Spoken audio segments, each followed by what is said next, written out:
Good morning and welcome everyone today. Today we're here to discuss a fascinating topic, the often overlooked, frequently misunderstood Asian American talent. Asian Americans are America's fastest growing demographic, and so it'll be increasingly important for us in HR to better understand them. What are the unique challenges facing our Asian American employees, and what can we in HR do to ensure they reach their full potential? No one is better qualified to share on this topic than our speaker, Joy Chen, CEO of the Multicultural Leadership Institute and a former deputy mayor of Los Angeles, who has expanded inclusion and equity for millions. For her global leadership is unleashing human potential across the United States and China. Joy's been profiled by media including The Wall Street Journal, The Financial Times, The Economist, CNN, CBS News, and Vogue China. So we're glad to welcome Joy.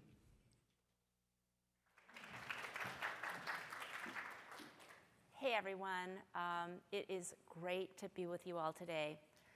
You know, with all the anti-Asian hate, the past couple of years for Asian Americans have been scary, sad, confusing, but at the same time it's also been really encouraging, as so many friends of all backgrounds have reached out and said, I always thought Asians were doing just fine.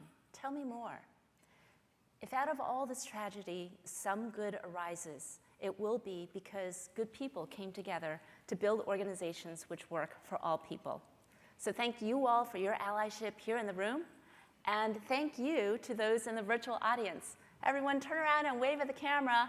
Hey, virtual audience. So let's start off with a yes or no question. By a show of hands, for those of us in the room, and just type yes or no in the chats, for those of you here virtually, answer this question. Are Asian Americans an underrepresented minority in corporate America? Yes or no? Hang on, there's no tick box for not sure. So if you're not sure, just go with your gut, okay? Those of you who say yes, Asian Americans are an underrepresented minority in corporate America, raise your hands. Maybe about half, okay? How about for those of you who say no, Asian Americans are not an underrepresented minority in corporate America? Raise your hand now. Okay, we've got a few. Interesting, okay? Well, the correct answer is you're both right. If you answered no, Asian Americans are not an underrepresented minority, you're absolutely right. Asian Americans are 6% of the US population and 13% of the professional workforce. So in fact, we're heavily overrepresented. In some companies, perhaps yours, Asian Americans are 30% or more of the professional workforce. But here's what's strange. If you answered yes, Asian Americans are an underrepresented minority, then you're also right. Because although we're 13% of the professional workforce, we're only 1.5% of Fortune 500 corporate officers. So as HR professionals, our DEI challenge around Asian Americans is fundamentally different than it is for other groups. Our problem isn't so much recruiting Asians into the company, it's enabling them to succeed after we've hired them.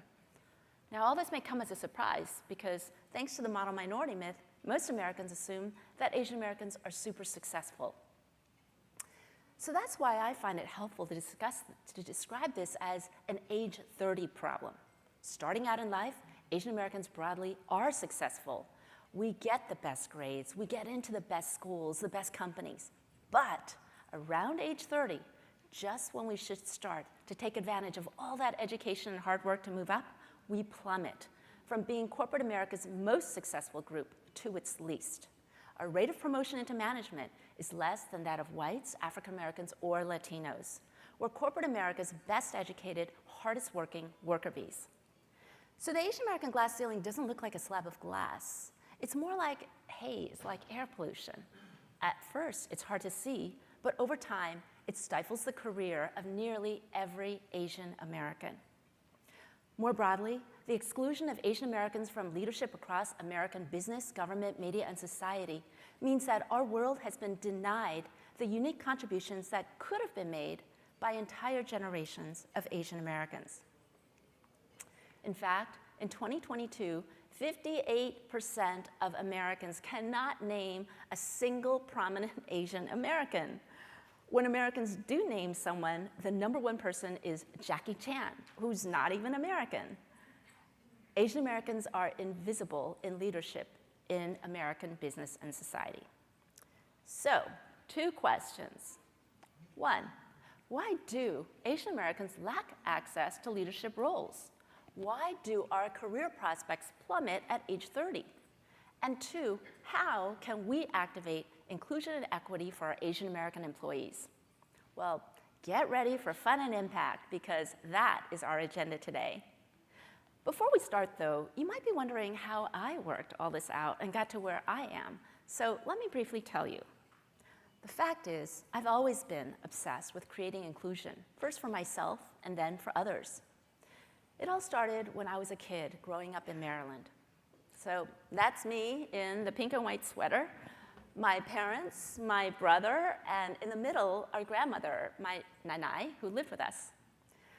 So my parents had saved and sacrificed to buy a house in a good school district, which meant that we were the oddball Chinese in a school that was almost all white. One evening, I was about 13, my dad and I were sitting at home when he said, "Tonight's the night of my department's Christmas party." Surprised, I asked why he didn't go, and he said, "Because when I go to those things, I never know what to say to people." It was like a lightning bolt had crashed down on my head. I suddenly realized 2 things. 1, my old man and I had the same problem. We didn't know how to talk to white people. 2, I realized that this problem somehow would forever limit his career and his life. It didn't matter that he was born in China, had made it all the way over to MIT, where he'd gotten a master's in engineering and now was the hardest worker in his department. In Dad's 30-year career, he managed 1 person, the blind guy, because we live in an ableist world and no one wanted to manage the blind guy. My mom, born in China, Cornell biochemist, 30-year career, never managed a soul. So that night, I resolved to figure out how American society actually works so that I could get in there and make a difference somehow. Now, I wasn't sure that I could, because at school, I was so awkward. The Americans, we call the white kids Americans as if we weren't Americans too. The white kids, they always seemed so carefree. I wondered, how could those white kids be so carefree? My dream was that one day I would wake up and discover that my entire life had been a gigantic mistake. I would have blonde hair and blue eyes and live in a big house, and then, finally, the other kids would like me. Looking back, it is crazy how much of my energy was consumed by my simply trying to belong. After college, I wanted to live in a place with more Asians, so I moved to Los Angeles. In my 20s, I struggled to stay afloat financially, but I kept fighting to connect, and over time, that got easier. Luck entered my life in the form of incredible mentors, and then suddenly, at age 31, I got belonged. I was appointed a deputy mayor of Los Angeles. I focused my term in office on creating programs which by now have expanded access to new skills and jobs for millions. From there, I joined the executive search firm Hardworking and Struggles, where I found CEOs and board members for Fortune 500 companies across North America, Asia, and Europe. And I started a blog in Chinese and English to show others the unwritten rules of the corporate game. The blog went viral, prompting a publisher in China to ask me to write a book for women there. I wrote, "Do Not Marry Before Age 30, 30岁前别结婚, and How to Get Lucky in Your Career, 30岁趁势而为, bestsellers which launched me on a new career as CEO of a leadership training company whose courses and videos have taught leadership skills to tens of millions in China. Now, the Wall Street Journal calls me a lean-in guru, and the Los Angeles Times refers to me simply as the networker. When the pandemic hit and the racial reckoning, I returned to the States and to grad school at Cornell to study org psych and earn a diversity and inclusion certificate. And I established the Multicultural Leadership Institute. We enable organization leaders to unleash the potential, the leadership potential of all through inclusion analytics, keynote presentations, and leadership trainings for Asian Americans and all people. So, why do Asian American career prospects plummet at age 30? Well, here's one theory. It's because all the stereotypes are true. Asians don't access leadership roles because we lack leadership skills. Now, if this were true, we wouldn't have an equity problem at all. We could just end this session and everyone go grab breakfast. In fact, just a few months ago, in May of this year, Goldman Sachs published the results of a study of 5,000 CEOs, which examined the effectiveness of Asian American CEOs. They made some interesting findings. First, when Asian Americans are appointed CEOs, it's usually to rescue a company in crisis. Asian Americans are 2.5 times likelier to be appointed when a company is in decline than in non-decline, whereas CEOs of all other racial groups are equally likely to be appointed in times of decline and non-decline. Second, they looked at what happened after those Asian Americans were appointed. So on this chart, the red line shows the company's quarterly returns indexed to their sector average, and the vertical line shows when the Asian American was appointed. Turns out, the median Asian American CEO led their companies from underperformance to exceed their sector by 50%. By contrast, white CEOs led no significant change in company performance following their appointments. So Goldman Sachs concludes, quote, "The outperformance of Asian American-led companies suggests that Asian Americans may bring unique abilities and perspectives to leadership roles that enables them to succeed." So we'll have to cross out that theory that Asians lack leadership skills, and I'm afraid you all are stuck with me till the end of this hour. Besides, if you think about it, the only thing Asian Americans have in common is we originate from countries representing 70% of the world's population. Is it logical to think that all those people lack leadership skills? No, it's not.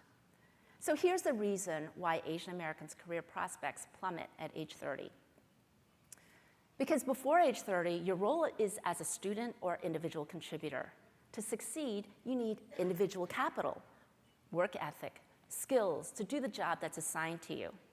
After age 30, if you want to ascend, then you also need network capital, the relationships and influence to leverage your individual capital to make impact and move up.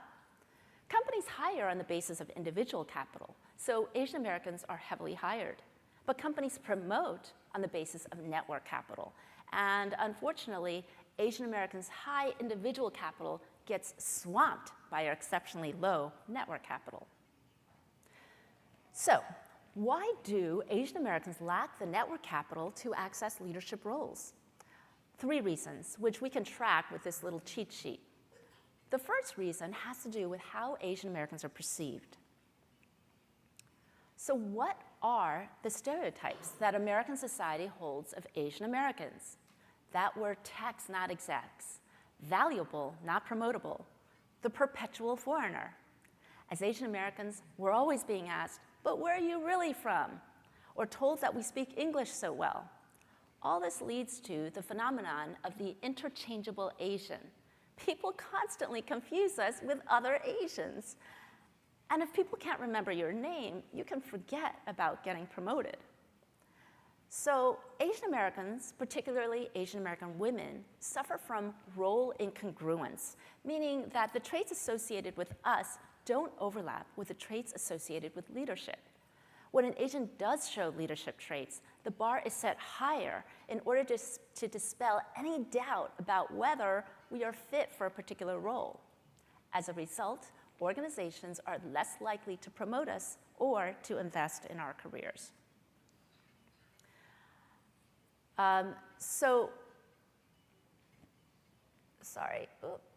Seems like we're missing a couple of slides. There's a second reason why Asian Americans lack access to leadership skills, and that is, that has to do with a culture gap. Most Asian Americans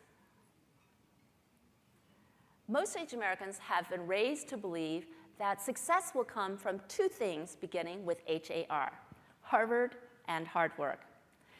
In fact, the Harvard and hard work doctrine actually works better in much of Asia, where the culture is what sociologists call high power distance, and power flows from authority. There, academic degrees lead to lifelong status, So kids' lives are focused on studying to get into an elite school. All this prepares them for Asian workplaces, which tend to be much more hierarchical. Managers make decisions and subordinates execute. Meetings are for coordination and delegation. There, people work super hard, and when they hit their goals, they get more authority and more resources.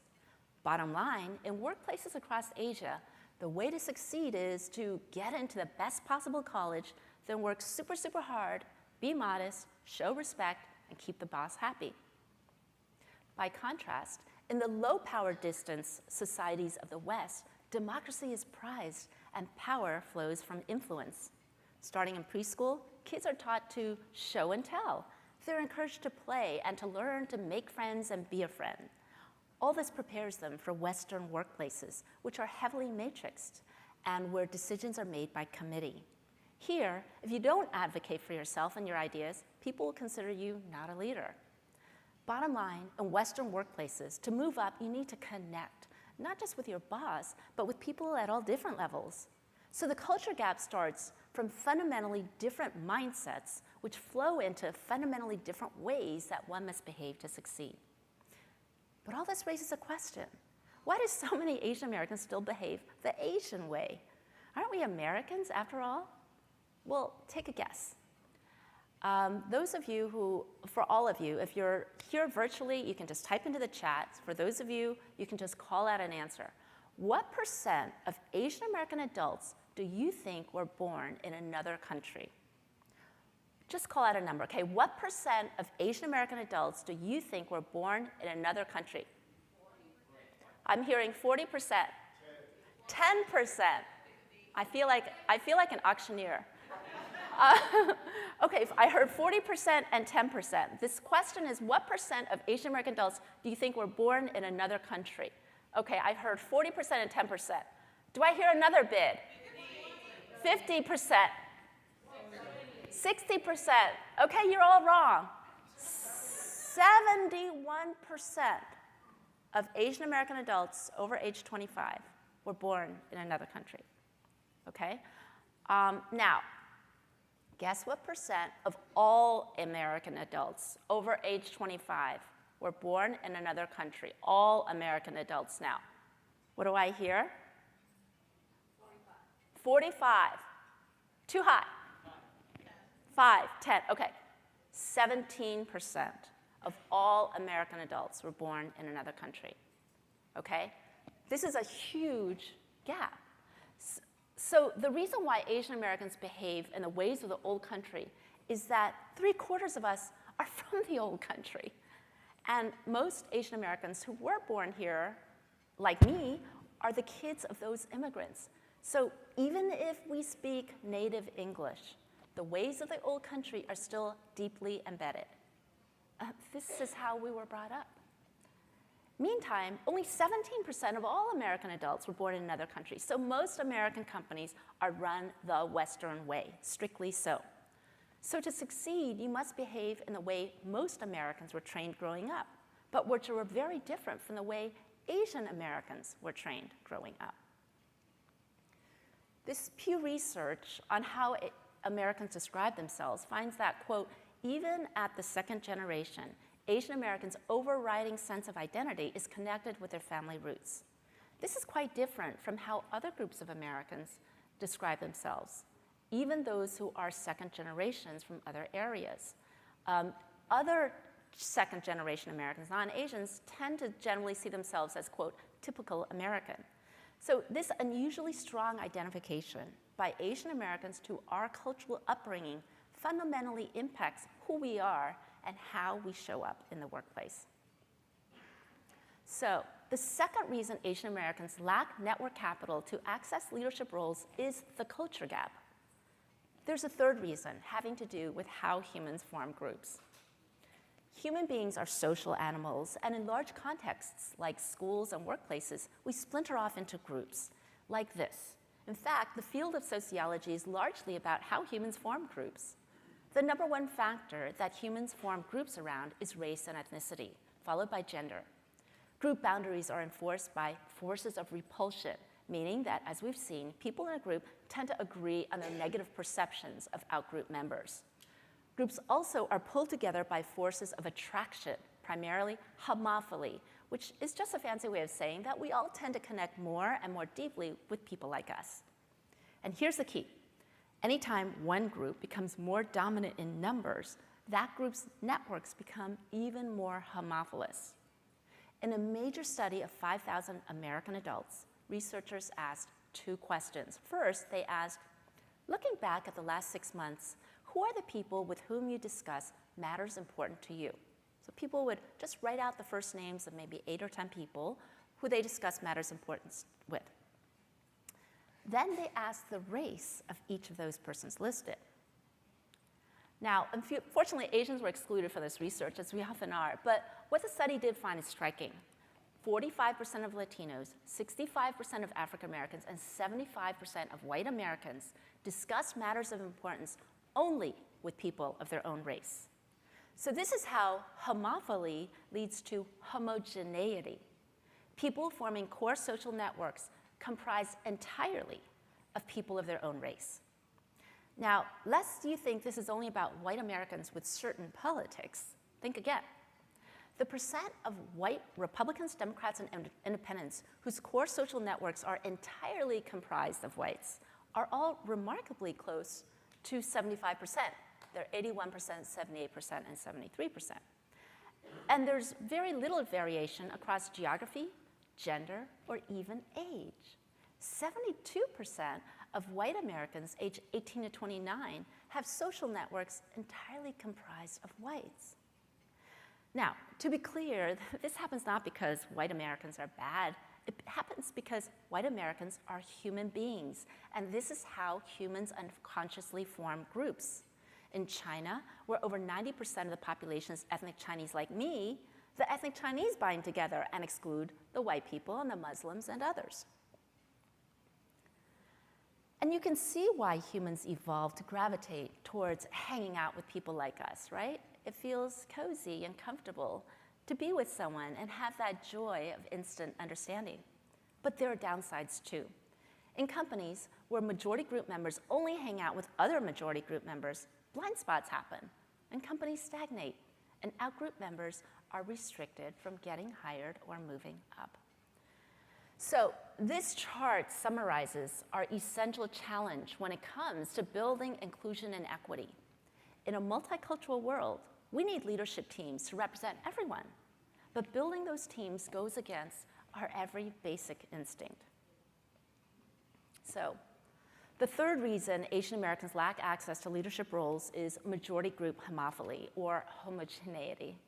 Asian Americans lack access to leadership roles because of this vicious cycle of biased perceptions, a culture gap, and majority group homophily. As corporate America's overlooked minority, Asian Americans exemplify this adage. If you do not intentionally include, you will unintentionally exclude.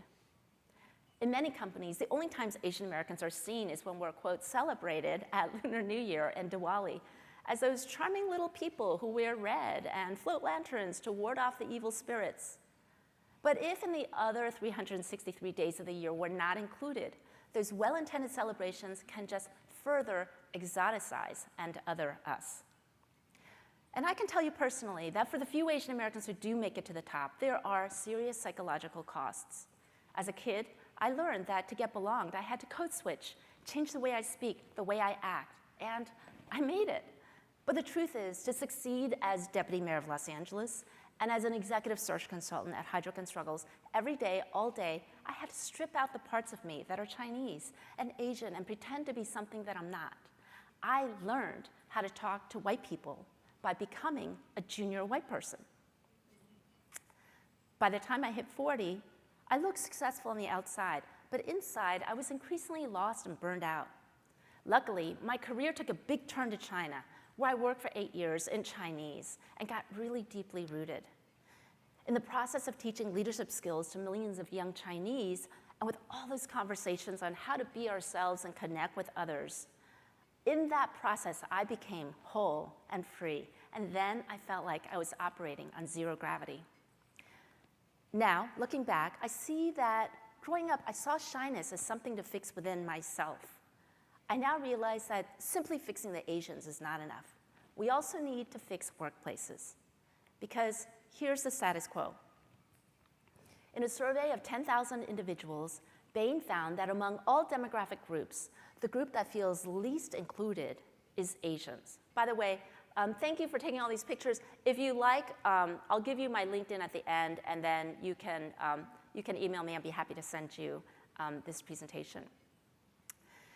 In a survey of 10,000 individuals, Bain found that among all demographic groups, the group that feels least included is Asians. Only 16% of Asian men and 20% of Asian women feel fully included at work. Given what we know about Asian Americans being a highly immigrant community, it can be easy to assume that this lack of belonging is an immigrant thing. A cynic might look at this chart and say, well, perhaps the next generation of Asian Americans born here, native English speaking like me, will belong, so that if we just sit back and wait, time will take care of itself. Well, the truth is, younger Asian Americans are the least likely to feel like they belong and are accepted in US society. People often are shocked when I share this. Our Gen Z, Native American, Asian American employees feel much less accepted. I should say native-born American, I apologize. Asian American employees feel much less accepted than even their parents. This means that time will not take care of itself. The only way for Asian Americans to ever gain inclusion and equity is for company leaders to intentionally create inclusion and equity for them. So today we're here to discuss solutions. Let me just do a time check. But before doing that, let's stop for a moment to digest, okay? We've just galloped through a ton of research. Is this all interesting to you? Those of you virtually, just type yes, raise your hand. Is this all interesting? Okay, great, thank you so much. I'd love to hear any questions, comments that you all have. Virtual audience, just type into the chat. Those of you here in person, I'd love to hear your thoughts. If you have really a comment to make, you don't have to discuss it as a question. I'd love to get your insights and ideas as well. I know that we have like a 30-second delay, so I'll start with the in-person. Well, let me see. Are there any virtual questions that we've already seen? And then I'll come to in-person, I'll go back to virtual. Samantha? None yet. Everyone has just been saying yes, very absolutely lots of yeses coming through. Okay, super. Then in-person audience. Hi, Joy. I'm right Hi. here. You might be covering this later because you said we'll get to solutions, but Yeah. I think my comment is it's really interesting to get this validated by data where, you know, we have 30% of our workforce being Asian, but less than 2% in leadership roles. Yeah. And so love to hear, you know, what your thoughts are, because obviously we're focused on getting women in tech. Yes. And, you know, the Hispanic and Latinx, which is awesome. Yes. And also our African American is awesome. And I think that's a journey, but love to hear what your thoughts are. And I think you might be doing that. Yes, I will be going into solutions. Since there's so many hands, why don't we just take a few questions and then I'll answer them all together, okay? I want to get as many of you as I can. Yes, thank you. Hi, Joy, thank you. I actually wanted to dig deeper into this slide. Do you know why younger Asian Americans are feeling less likely to feel like they belong at work? Okay, great. I'll answer that. Hey, so I just want to clarify, I think you alluded to this before, but when people talk about Asians or Asian Americans, just to clarify, would this be the entire continent of Asia? So I ask because myself, I'm South Asian, but I know that's a different experience from other groups of Asians. So I just want to clarify with the data, is this all of Asia or specific parts of Asia? Thank you very much. These are great questions. So let me just, okay, we'll take one more and then I'll try to remember all of these. Go ahead. Thank you. I am enjoying this presentation very much so. I was wondering why the last slide, Bain, I think, is the organization that Bain put Capital. the stats together. I don't recall seeing Native Americans on there. Yeah, okay, thank you. First of all, on that one, it's Bain Capital. The study is their recent belonging study that came out in 2022. You can take a look at that. I just took that chart from them. On the question of this slide, why are younger Asian Americans the least likely? Now, it does seem kind of counterintuitive, right? You think these people speak native English, they're the most acculturated. So why would they feel so little belonging? And it really has to do with expectations, right? Whether we're happy in life depends on what we expect. So their parents, they work so hard to immigrate, to uproot their lives and go to a new country. And they had one goal, really, to get their kids into a good college and to give them a head start in life, right?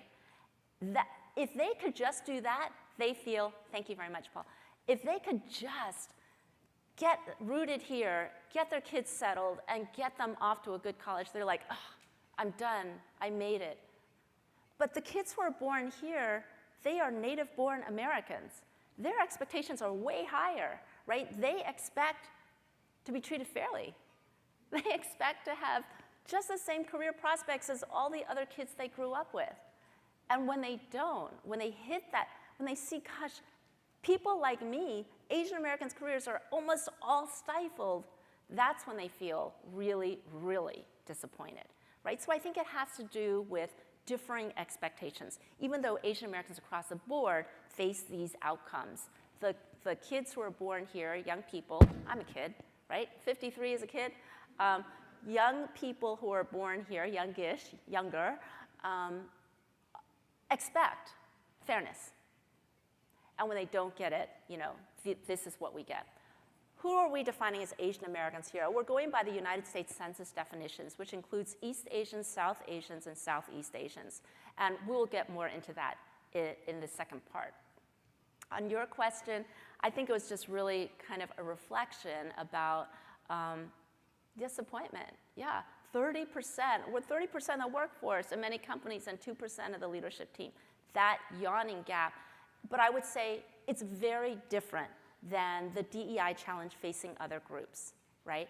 This is not to diminish at all the necessity of creating access to companies and access within companies for African Americans, Latinos, all the other groups, underrepresented groups. This is saying those are incredibly important challenges, and we should also deal with the Asian Americans. That we can do more than one thing in DEI. Okay? Anything interesting in the virtual chats? Yes. And then we'll move on to solutions. Yes. I feel you might have answered part of this, but are younger Asian Americans least likely to feel belonging due to multiculturalism, aka not feeling Asian or American enough? Okay, any others? That was the only one that came through. Okay. Yes, I mean, I think that this idea of having to code switch creates a great deal of angst.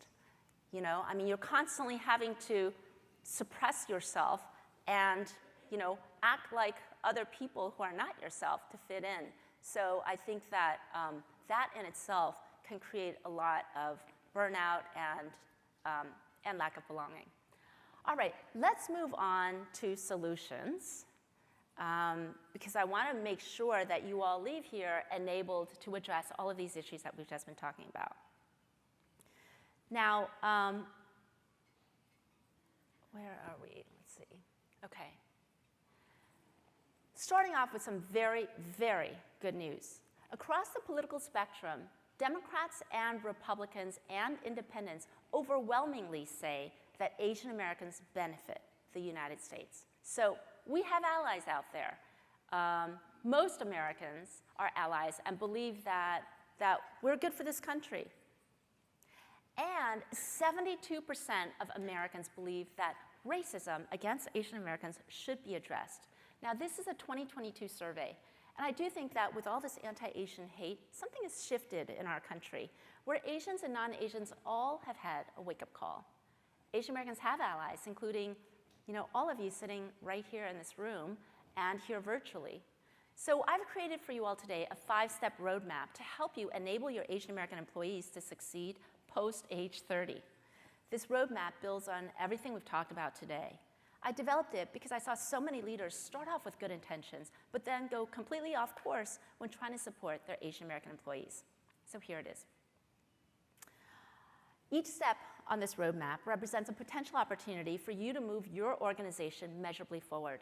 If you'd like to have it as a PDF, you can go to themli.net/activate or scan this QR code. As we walk through each step, I hope that you will identify obvious areas of opportunity for your current situation. Again, if you like, I'd be happy to send you this entire presentation if you contact me. So step 1 is to understand the state of career mobility in your organization and to set equity goals that do not exclude Asian Americans. A company that's done a stellar job of this is Genentech. Their Chief Diversity Officer, Quita Highsmith, is driving DEI through every corner of this company with the full support of her CEO, Alexander Hardy. Quita took a data-driven approach, using data to uncover the inequities in the company and to set specific quantifiable goals.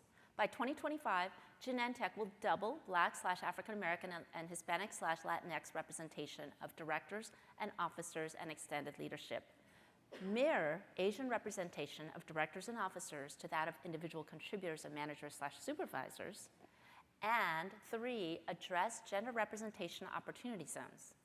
And you better believe Genentech is on track to meet these goals.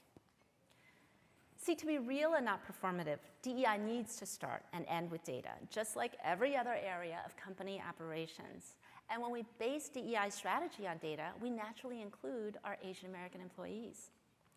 There's a special challenge to understanding our Asian American employees, and that's because the term Asian American masks the incredible diversity among people from 70% of the world, as we heard from a questioner in the audience, who come from very different cultures and who have very different experiences in the US. Earlier, we learned that Asian Americans are 13% of the professional workforce, but only 1.5% of Fortune 500 corporate officers. In fact, within that paltry 1.5% are big disparities. This chart shows how if we break out East Asians, such as Chinese, versus South Asians, such as Indians, we find that South Asians are 5 times as likely as East Asians to become Fortune 500 CEOs. And this chart doesn't even show that Asian American men are 5 times likelier than Asian American women to become CEOs. So how could we in HR possibly count all this diversity? In fact, the 8.8 million Asian American workers are split about evenly across 3 major ethnic subgroups: East Asian, South Asian, and Southeast Asian.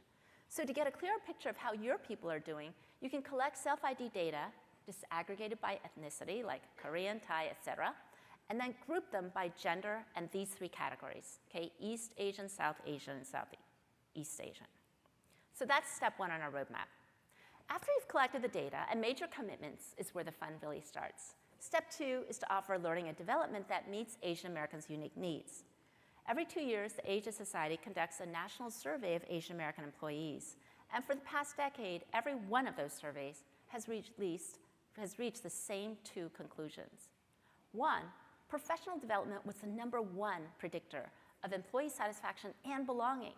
And 2, that companies have consistently struggled to provide targeted professional development for Asian American employees. So let's break these 2 down.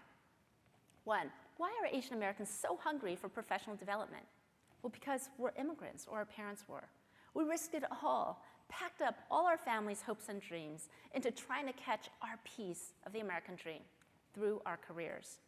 Our parents only knew how to succeed the Asian way. So to help us get a head start here in America, they worked so hard, sacrificed so much to get us all the tutoring and the test prep and violin lessons to get into the top colleges, and then told us to just work really, really hard.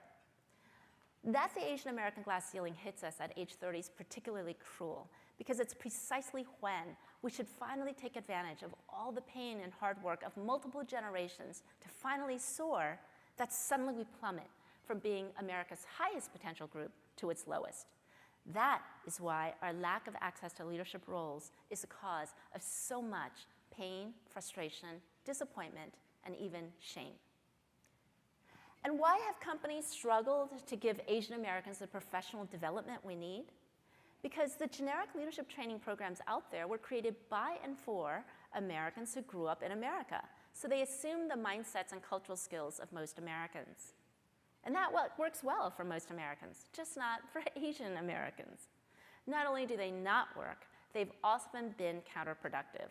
When the programs fail, companies often conclude that individuals being trained lack leadership potential after all. The individuals end up further marginalized, and the stereotypes of Asians lacking leadership skills end up further reinforced. So what Asian Americans need is a user guide to Western leadership culture. They need leadership training that begins from our culture, the way we were brought up, and help them to bridge over to the mindsets and behaviors of Western leadership culture. In other words, Asian Americans need a user manual to the mindsets and behaviors that most Americans got by osmosis simply growing up. And that's what we provide at the Multicultural Leadership Institute. When we do give Asian Americans the targeted training they need, the effect is profound. Our learners have a massive amount of relief, like, okay, finally, now I have clarity on how to be myself and reach my potential. These are the types of training that at the Institute we provide to organizations including Genentech, Medtronic, Cummins, and NASA. By the way, up until now, our trainings have been live, but in January we'll launch our first Asian American Accelerator online course. It'll be taught by me. So if you'd like to be notified about that, you can enter your email at themli.net/Asian or find me on LinkedIn. So step 3 on this roadmap is to facilitate one-on-one collaboration and social opportunities for Asian Americans with better network peers. Research and everyday experience show that the best way to overcome biases and culture gaps is to really get to know people who are different from us. And the best way to do that is one-on-one. This could mean having more regular project check-ins apart from the big group meetings, or one-on-one coffees and lunches and team building activities. When we create more chances for people to really get to know one another, there are massive benefits. We naturally overcome bias, and we help folks enjoy intriguing new friendships and tighter bonds, and we empower all people, Asians and non-Asians, to become more powerful leaders and allies in a multicultural world.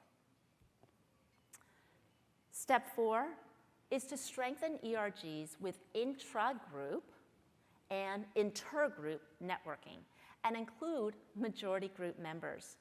ERGs can be a great place to experience belonging, particularly for Asian Americans, whom we know are disproportionately on the edges of corporate networks. But given that what Asians need is to get more connected, how about setting up Asian ERG events which are explicitly for networking with people who consider themselves allies to Asian Americans? Food is a great way to do this. There are so many different Asian cuisines. You can use food to intrigue non-Asian colleagues to come on out. More than one Asian ERG leader has told me their company CEO regularly attends the African American ERG events, but has never once attended an Asian ERG event. Disparities like these cause Asian American employees to feel overlooked.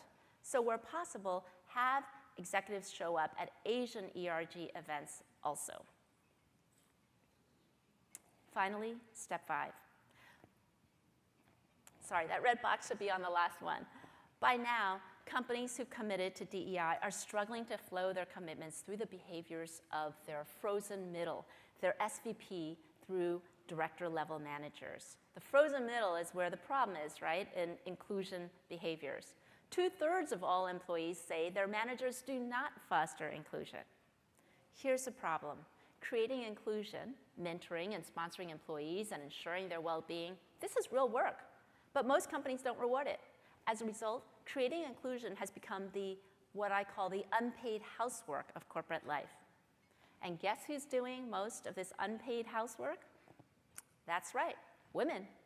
Senior level women create inclusion at twice the rate of their male peers. So the lack of inclusion in companies is a systems problem, because when we don't reward inclusion, then doing the work harms the people who are doing it, because it takes them away from the things that they are rewarded for.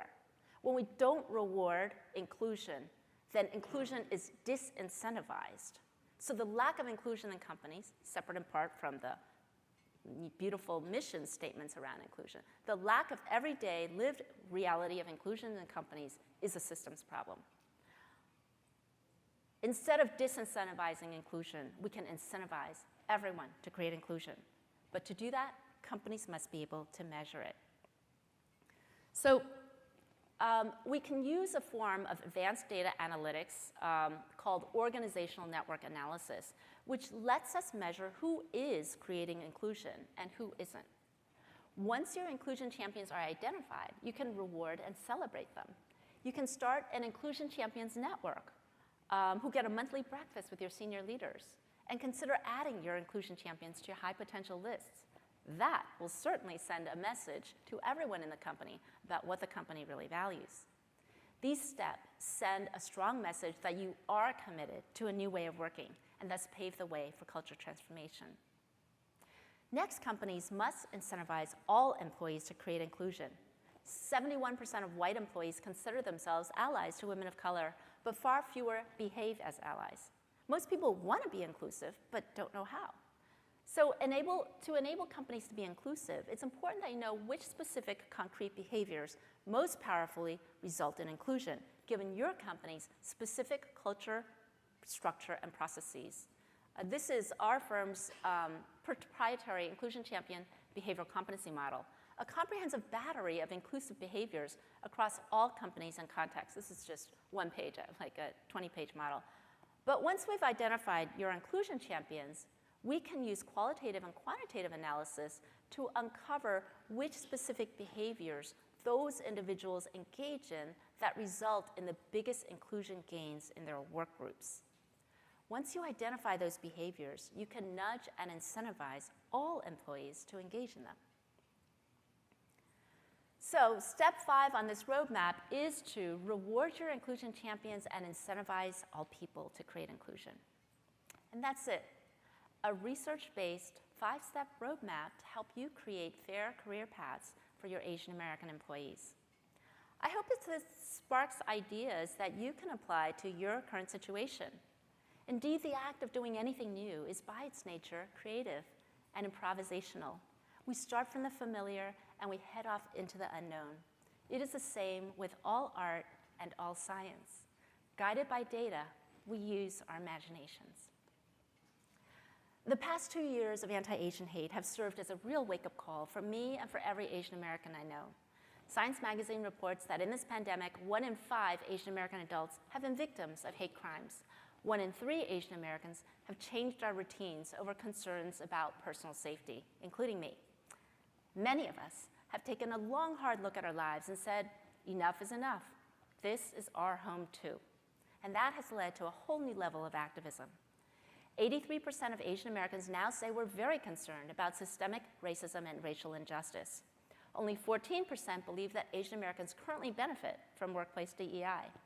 60% will vote with our feet and support or avoid employers based on their culture of inclusion. In fact, when we enable our Asian American employees to keep succeeding past age 30, everyone benefits. Asian Americans are America's fastest growing and most highly educated demographic. We drive a disproportionate amount of patents and innovation. And through our family ties, we bridge to 70% of the world's population. But when we better integrate our Asian American employees, something even more profound happens. Our companies change.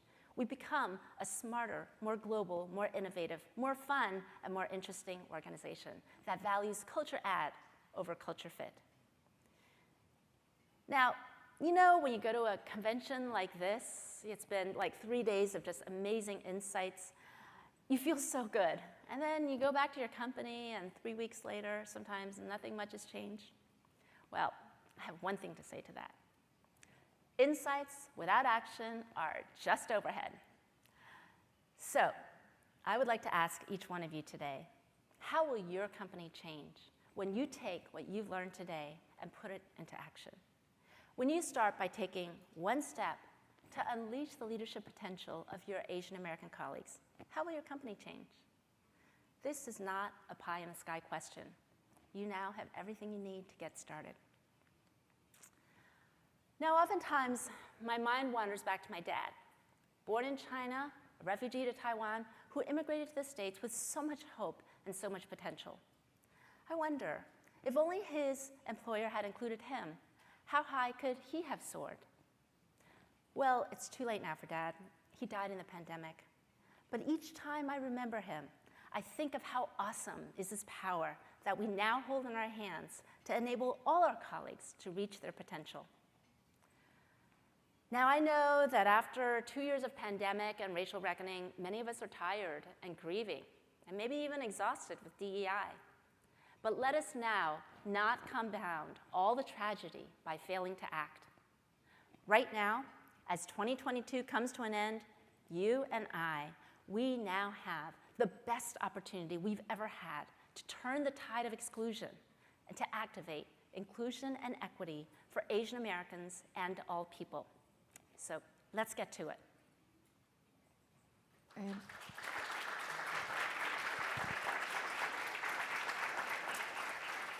my condolences. If we have Joy. time, I'm happy to take we have a little more time. I'm happy to take any more questions from the audience, comments, insights. Samantha, why don't we start, since given the delay, we'll start with the in-person. And virtual audience members, feel free to comment in the chats as well. Okay? Thank you for the presentation. I'm curious if you could share, I apologize, I don't remember the name of the program you're planning, the professional development opportunity you're planning to offer. Just curious if you have idea of when that will be ready, and then if you could give us maybe a preview of some of the topics that would be covered. I'd love to learn more about kind of what will be covered. Sure, gosh, I wish I brought the curriculum, but it will launch in January of 2023. Actually, this week, I have applications open for a private beta of the group. It's a free private beta, and I'm looking for Asian Americans who are leaders, ERG leaders, community leaders, and I'm going to teach 10. Actually, we already have over 10 applications, so I might do multiple cohorts. I'm going to teach it live in the next 2 months, so that I would just want to make sure that every single step is, hits home. And so I'm teaching a live beta, and applications for the live beta close on Tuesday, November 1st. So it's in 6 days. If you know of any Asian American leaders, or if you yourself would like to apply for this free private beta, just go to my LinkedIn and you can find out information about that. As far as topics, this will be an 8-week online course, and each week will have a specific module. I'd like for people to take it socially in cohorts, because these kinds of issues that we're talking about, the first week we'll talk about why the Asian American glass ceiling exists. And then every other week we'll deal with specific issues of bridging this culture gap. Right? How do we move away from just focusing on our work? How do we connect deeply with everyone around us? How do we understand strategically what the organization is doing? How do we really get in the minds of our bosses, understand our bosses' priorities, so we make ourselves more strategic in our work, volunteer for work that might be within the nexus of what's important to our company and what's important to our bosses? How do we build a powerful network of strategic allies? So basically, all of this is specifically hitting at the unwritten rules, like what Asians didn't get from our parents growing up that other Americans did. So it's a very focused thing. I'd like for people to take it in cohorts, because this is not like learning Excel. These are really issues that will be much better done socially. So any people interested in that, again, you can just check out my LinkedIn or check out themli.net. Any other questions? Hi, Joy. Yes. So thank you so much. This was a fantastic talk, so I just wanted to acknowledge that. Thank you for coming, yes. As a senior leader in my organization, one of the things I struggle with is that I often feel like I have to effectively act white when I am in leadership circles, and that effectively grates on me because my culture has taught me to not be what I would consider self-promoting or self-aggrandizing or really just trying to talk over people. Yeah. So, you know, I just wanted to know if you have found effective techniques to change your company's culture so that people are more attuned to different leadership styles. Yeah. And I work at NASA, so I'm curious to know what you've taught them. Yeah, actually I spoke with NASA in May, mostly in your OIG. Yeah. We did a whole Well, presentation we'd for love to have you thousands. come back again. So What? We'd love to have you come back again for other Yeah, parts. sure.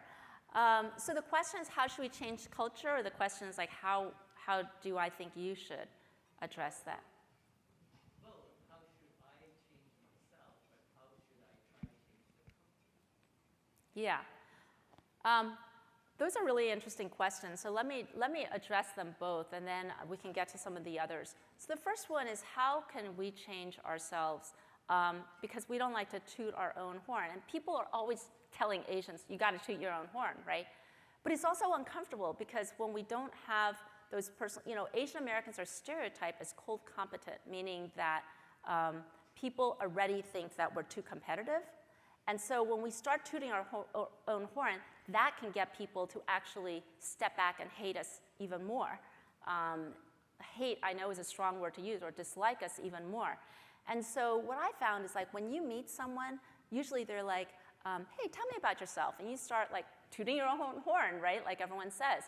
That I found is a trap, right? If you're like, oh, well, I went to Harvard and this and that. Well, people hate people who went to Harvard, right? So it's like you start tooting your horn and people are going to hate you even more. So what I found is to say, when people say, oh, tell me about yourself, well, I just say, you know, I'd be glad to tell you about myself, but first tell me about you. What are you working on? What are you hoping to accomplish this year?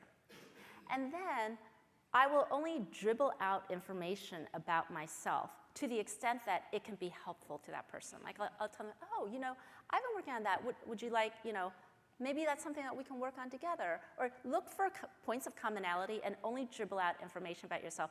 That, it's something that you guys can create mutual wins on. So I kind of make it a game. Like, I try not to say anything that's just making me look good. So I find that the best way to toot your horn is to show, instead of tell people how competent you are, by showing them how competent you are of helping them. So that person, and then I try to leave that person feeling really good, like really valued and respected and energized. So that as that person's walking away, they're like, hey, I really want this person in my network, right? Rather than like, oh, there's that, you know, self-promoting, you know, all these things that are reinforcing what they already don't like about Asians. I hope that's helpful. Your other question is, how do we fix companies? I think it's really about all of those things that I talked about. I think we really need to do leadership development, but I also think that at the end of the day, it's going to come down to one-on-one relationships and to create more opportunities so that people aren't like, oh, those Asians, I can't tell them apart. Really give them opportunities, and it could be more regular project check-ins. It could be social opportunities. I think at the end of the day, it's going to come down to that. How are we at doing on time? It's 9:28 now. I know that we have a break from 9:30 to 10. I'm happy to hang out and keep on having a dialogue with you all, but if you guys want to leave at 9:30 and stretch your legs, feel free to get up, okay?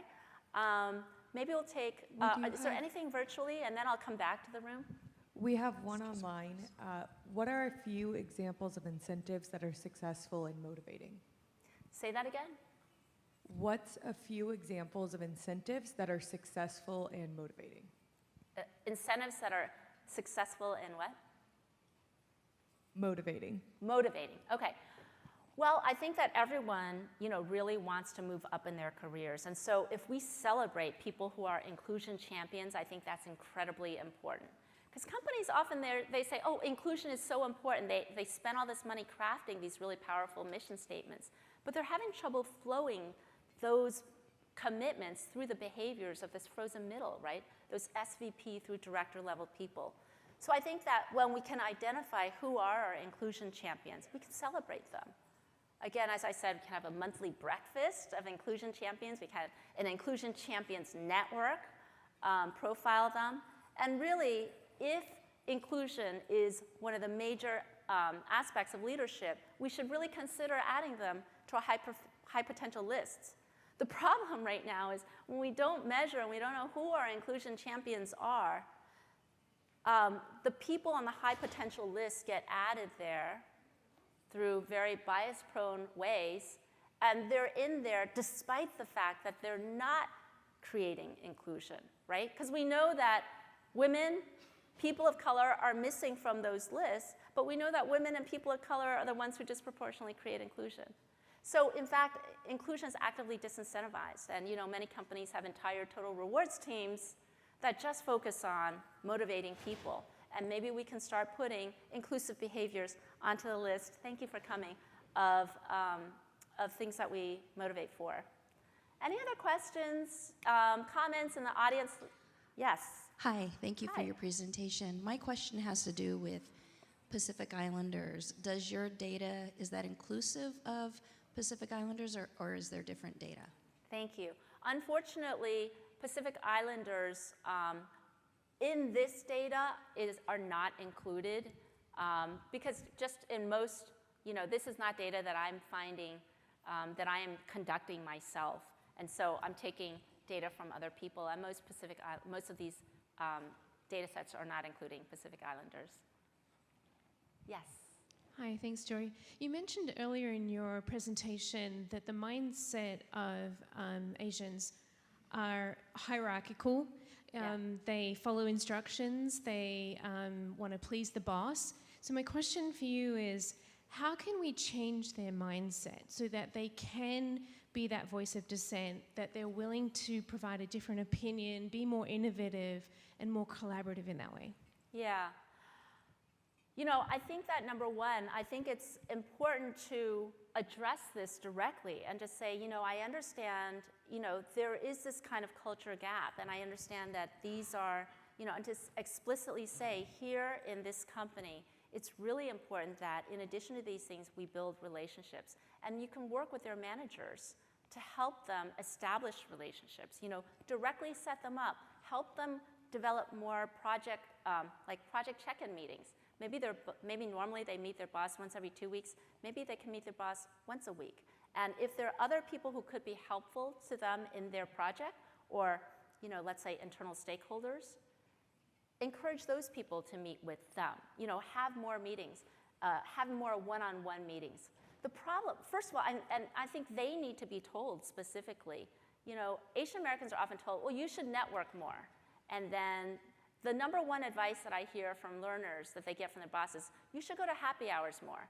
So they go to happy hours, and then they go there and they stand there, and then it's like a clump of people, like guys, like tall, this is what I hear, like these tall guys, white guys sitting around talking about football, and then they're standing there feeling totally awkward, like majority group homophily takes over, right? They're just standing there talking about football, ignoring the Asian, and the Asian just goes home feeling lonelier than ever. So I think that and that's great. People go to happy hours and they want to talk about football, but just telling them to go to happy hours is not the most effective way, right? First of all, it's hard to insert yourself in groups in a social situation like that. So I think helping them set up more, supporting them by helping them set up more one-on-one meetings, and just explicitly telling them, it's really important to have these relationships, because this is how people get to know you, and this is how decisions happen in the company, including promotion decisions. So I think that you might have to do a little bit of cultural training that way, and enabling with the relationships that they need, and specifically help their bosses understand that there's a culture gap that's working here. It's not that this person is just a robot or an automaton. This person was raised to do this. And many times, these Asian Americans are really deep thinkers. They have great ideas because they're so focused, and but they're just not necessarily expressing them. Meetings are incredibly difficult oftentimes for Asian Americans, because it's like you have people of all different levels throwing ideas out. There's like a big boss there. There could be like 3 different levels of people in a company, in a meeting, that never happens really in Asia or China or many of these high-powered distant societies. And you're supposed to just speak up, and even if you disagree with the boss, you're supposed to express your dissent. You know, in China, if you did that, it would be like off with your head. But here, people are like, oh, this person's pretty bold, right? Or, you know, depending on the context. So I think it's important to educate the Asians, but especially educate their bosses, for people and other work group members, for people who work with Asian Americans. I think it's important for them to understand these cultural differences so that they can maybe seek out more from this person. You can look online, there are resources for how to hold more inclusive meetings, you know, like sending out the agenda beforehand or asking people to submit notes beforehand, everybody read each other's notes to open up the opportunities for Asian Americans. In fact, I've seen resources on how to better include introverts, and I found them to be quite apropos and helpful for including Asian Americans, so you can look at those resources as well. Yes? Thank you, Ms. Chen. I'm an educator, K through 12. Hey. So we produce consumers.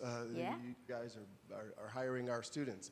I was saddened to see the data about belonging and the younger students, the younger people on that list not feeling belonging. We try to start affinity groups in our schools, especially in our secondary schools, 6 through 12, and we don't get great returns when we try to outreach to Asian students. What could we do to encourage our Asian American students to participate more actively in some of our outreach? Yeah. Well, I think that sometimes if you have like a majority group setting saying, hey, you guys should be doing these sorts of things, they might feel like they might have tried in the past to like go to these social situations like my dad, right? He's tried, and then he didn't feel belonging, and then he's like feels even more isolated. So maybe if there are like some more influential ones, like if you sort of like just watch them and see like who's more like at the center of them, and then just reach out to them one-on-one and be like, hey, we'd really love for you to come, here are all the benefits. Try to maybe, I think retail politics, as we say in the political business, might be helping, individual door knocking, this like trying to reach them one-on-one rather than sort of like a one-to-many messaging. And think about like, what would they love, Food is a great way to motivate people. I have, kids in middle school, and they sometimes will come for food if you offer free food that they like. Maybe those are a couple of tips. But I think that one-on-one outreach would be great. Sure. Yes.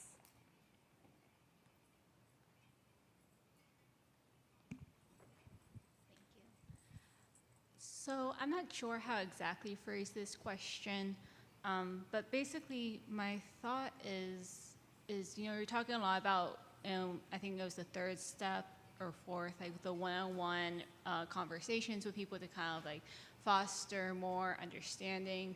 I've also had the experience though of I've had one-on-one conversations with people, and sometimes I felt like I reinforced the stereotypes they already had, because I am someone who's maybe like more introverted, more reserved, which are also stereotypes of a lot of Asian Americans.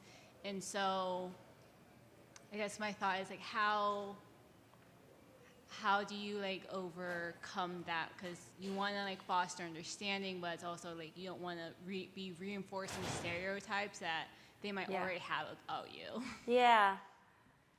Yeah, that's such a tough question, isn't it? And it's such a sinking feeling. Sometimes I feel like, I'm trying, and then it's not maybe necessarily landing the way that I want it to.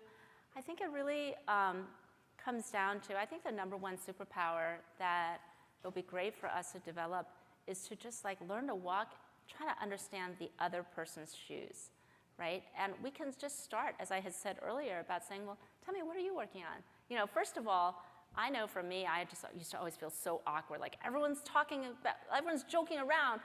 Think of a joke, and I would never come up with a joke until like 10 minutes later or that night in bed, and I'd be like, why didn't I think of that earlier? So I think that sometimes we get into this pressure to perform, and I think it's just so much easier if we just ask a few questions. That would be a great way. And not only does it take the pressure off us? People are really happy to talk about themselves for the most part. I mean, so I had said, maybe it's like, what are you working on these days? What are you looking to accomplish this year, right? And then think about being helpful to that person. Or if you're in a social situation, hey, where are you from? Why are you here at, X event? How do you know so-and-so who hosts the party? Get them talking. And then you can sort of like settle yourself down a little bit, and then you can at least ask some questions and get them talking. And we're looking for points of commonality and looking for points to be helpful to them. Is that a good way to get started? Great. All right, well, I think that's going to be it. I'll release you guys. Thank you for staying late, and I look forward to staying in touch. Thank you all for coming today.